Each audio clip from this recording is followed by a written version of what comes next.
Despite looking battle-ready, these Japanese troops and this military equipment are not for waging war. They are only for self-defense. That's because of Article 9 of the nation's constitution. Drafted after World War II, it's illegal for Japan to use any of its military might if it's not directly tied to defending its own soil or to help defend an ally. But this pacifist stance, some 70 years old, could be under threat. And in light of increased provocation by neighbor North Korea, Prime Minister Shinzo Abe is increasing Japan's militarization. The Defense Ministry just requested its biggest budget in history.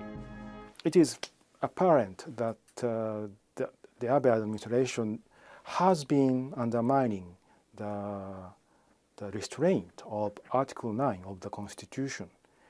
And the threat or fear to North Korea is quite a useful tool for him. Prime Minister Abe's push away from pacifism has been part of his agenda since he entered politics, and an issue he's continuing with, even though his popularity has declined, and the majority of Japan wants the Constitution to remain as it is.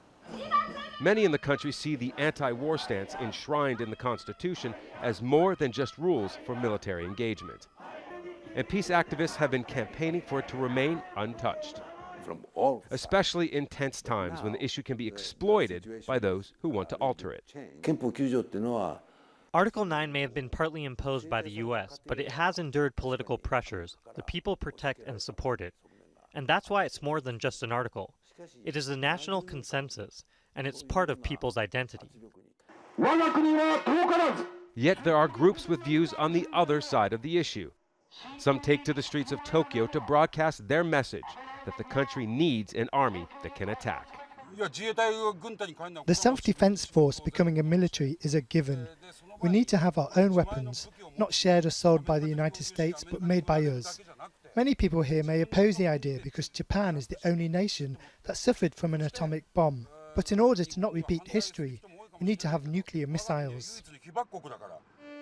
With the rising tension and fear of missiles flying over their territory, regardless of their stance on the role of the military, Japanese will train and prepare for the worst.